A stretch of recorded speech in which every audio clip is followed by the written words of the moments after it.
Hi friends, அஸ்ஸலாமு அலைக்கும். இன்றைக்கி வந்து ஒரு ஹெல்த்தியான லஞ்ச் பாக்ஸ் ரெசிபி தான் பார்க்க போகிறோம். அதுவும் ஹெல்த்தின்னு அப்படி ஹெல்த்தி நீங்கள் இதை செஞ்சு பாருங்க ஒரு முறை. சரி, பிள்ளைகளுக்கு போய் சொல்லிக் கொடுத்தா தப்பு இல்லை, நல்ல விஷயத்துக்காக போய் சொல்லுறது எந்த வித தப்புமே இல்லை. ஏண்டா இது வந்து ராகி மாவு போட்டு தான் செய்ய போகிறேன். நான் பார்த்தாலே அவங்க சொல்லுவாங்க இது சாக்லேட் பேன் கேக்குண்டு. இது செய்கிறதுக்கு ஒரு மிக்ஸி ஜார் எடுத்துக்கோங்க. அதில் உங்களோட வீட்டில் உள்ள எந்த கப் இருந்தாலும் எடுத்துக்கலும். நான் வந்து கடையில் வாங்கின ராகி மாவு இதில் ஒரு கப் அளவு போட்டுனேன். போட்ட பிறகு இதுக்காக வந்து ஒரு 2 கரண்டி மாட்டு கோதுமை மாவு சேர்த்துனேன். அப்போ அந்த மாவு வந்து அந்த பைண்டிங்காக வேண்டி இப்போ உங்களுக்கு இதுக்கு மாவு சேர்க்காமைக்கும் செய்யணும். கோதுமை மாவு ஒரு 2 கரண்டி, அந்த குழிக்கரண்டியால் ஒரு 2 இல்லைன்னா 1 1/2 கரண்டி மாதிரி சேர்த்துனேன். சேர்த்த போகிறோம். இதுக்கு வந்து கொக்கோ பவுடர், உங்களுக்கு கொக்கோ பவுடர் இல்லைன்னா ஒரு மைலோ பாக்கெட் சேர்த்துக்கோங்க. அப்போ இந்த கொக்கோ பவுடர் வந்து ஒரு டேபிள் ஸ்பூன் அப்படின்னா ஒரு பெரிய மேசக்கரண்டி ஒன்று சேர்த்துனேன். சேர்த்த போகிறோம். இதுக்கு வந்து வாழைப்பழம் இருந்தால் சேர்த்து, உங்களுக்கு வாழைப்பழம் சேர்த்து செஞ்சு பாருங்கள். அப்போ டேஸ்ட் நல்லா இருக்கும். பிள்ளைகளுக்கு அந்த ராகி மாவு மணமே வராது. உங்கள்கிட்ட எந்த வாழைப்பழம், இந்த சீனி வாழைப்பழம், அடுத்தது வந்து ஆனை வாழைப்பழம் எது வேண்டாலும் சேர்த்துக்கலும். நான் இந்த சீனி வாழைப்பழம் தான் இருந்துச்சு, அதான் சேர்த்துனேன். சேர்த்த போகிறோம். இதில் ஒரு முட்டையை எப்படி உடச்சி ஊற்றிக்கோங்க. முட்டையும் உடச்சி ஊற்றின போகிறோம். இதில் வந்து தேங்காய் பால் சேர்த்துக்கணும். உங்களுக்கு தேங்காய் பால் விருப்பம் இல்லைண்டா மில்க் கரைச்சி அந்த பாலும் சேர்த்துக்கலும். இதோட வந்து சால்ட் சேர்த்துக்கோங்க.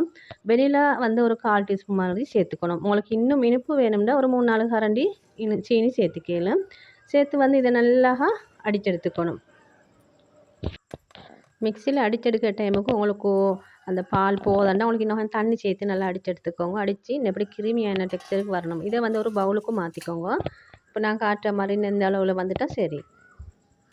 உங்களுக்கு பார்க்க சிலை விளங்கும். இதுவும் சாக்லேட் மாதிரி அந்த கலர் ராகி மாண்டதே விளங்காது. ராகி மாவு போட்டு செஞ்சுன்ட்டு இப்போ இதோட வந்து உங்களுக்கு பேக்கிங் சோடா அப்படின்னா அப்பச்சோடா ஒரு பிஞ்ச் அளவு சேர்த்துக்கோங்க. பிஞ்சுன்னா நாங்கள் 3 விரலை பிடிச்சி எடுக்கும் அந்த அளவு சேர்த்துட்டா போதும். சின்ன கொஞ்சமாக சேர்த்து நல்லா கலந்துட்டுக்கோங்க.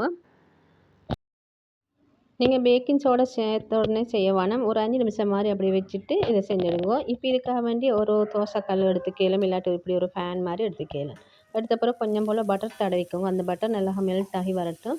இல்லைன்னா உங்களுக்கு ஆயில் இந்த ஸ்ப்ரே பண்ணிக்கலும். இப்போ இந்த ஒரு குழிக்கரண்டியால் எடுத்து உங்களுக்கு சின்ன சின்ன குட்டியாக இன்னப்படி ஊற்றிட வேண்டியதான். இன்னப்படி ஒரு கரண்டியாக ஊற்றிக்கலும். இல்லைன்னா ஃபுல்லாகவும் ஊற்றி எடுத்துடலும். ஒவ்வொருண்டா நான் வந்து இந்த சின்ன சின்னதாக தான் ஊற்றி எடுத்துட்டேன்.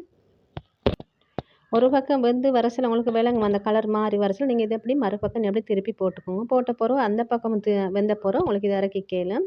இப்போ இறக்கின பிறகு காட்டு நான் எப்படின்ட்டு நல்லா அந்த ஹோல்ஸ் எல்லாம் இருந்திருக்கும் அந்த ஃபேன் கேக்கில். இப்போ இதை அப்படி ஆற வச்சுட்டு நான் வந்து அவசரமாக முடியணுன்றதுக்காக வேண்டி ஒவ்வொன்றா போட்டு எடுத்துட்டேன். இந்த குட்டி குட்டியாக போட்டு மகளிர் கொடுத்துட்டு மற்றது பெரிய சைஸில் தான் போட்டு எடுத்துட்டேன். அப்போ டக்குன்னு வேலை முடிஞ்சிடும் எங்களுக்கு. ஒவ்வொரு அளவில் போட்டு எடுத்துட்டா உங்களோட வீட்டுகள் ஸ்கூல் போகிற பிள்ளைகள் இருந்தால் அவங்களோட லஞ்ச் பாக்ஸுகள் இப்படி செஞ்சு கொடுத்து பாருங்கள்.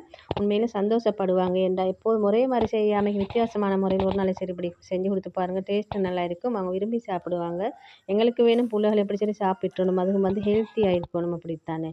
அப்போ நான் வந்து இப்படி பிச்சு காட்டினேன். இப்படி பாருங்கள், நல்லா சாஃப்டாகவும் இருந்துச்சு. சுட சுடவே சாப்பிட்றேலும் அது சுட்டு சுட்டு முடிய சிலை.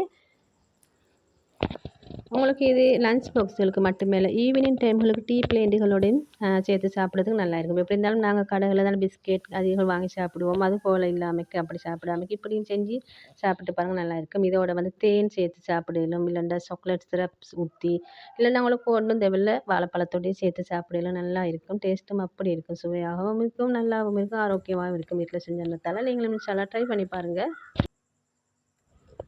இந்த வீடியோ எடுத்து வந்து மிச்சம் நாளடி இப்போ தான் வந்து இதை அப்லோட் பண்ணுறேன். உண்மையிலே இது வந்து ஸ்கூல் லஞ்ச் பாக்ஸுகளுக்கு கொடுத்து அனுப்பினது தான். அப்போ இதோட வந்து கொஞ்சம் பனானா கட் பண்ணி போட்டு அனுப்பிட்டேன்.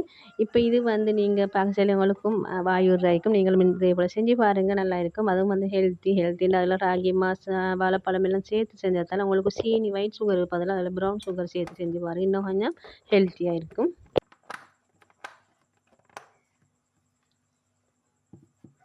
நான் வந்து இதில் வந்து சுட்ட பெரிய பேன் கேக் எடுத்து காட்டினேன். எப்படின்னு பாருங்கள், நல்லா சாஃப்டாகவும் இருந்துச்சு. இப்போ சின்னது மட்டுமில்லை, பெரிய எதுவுமே நல்லா தான் வந்துச்சு. நீங்களும் இன்ஷால்லா ஒரு முறை சரி செஞ்சு பாருங்கள், நல்லா டேஸ்ட்டாக இருக்கும். இந்த வீடியோ பிடிச்சிருந்தா லைக் பண்ணி உங்களோட ஃபேமிலி அண்ட் ஃப்ரெண்ட்ஸில் ஷேர் பண்ணிக்கோங்க. புதுசாக பார்ப்போம் மறக்காமல் சப்ஸ்கிரைப் பண்ணி வச்சுக்கோங்க. அப்போ தான் இதில் வர வீடியோ நோட்டிஃபிகேஷனாக வந்து சேரும். இன்னும் ஒரு இன்ட்ரெஸ்ட்டான வீடியோஸ் சந்திக்கும் வரை எல்லாருக்கும் தேங்க்ஸ் ஃபார் வாட்சிங்.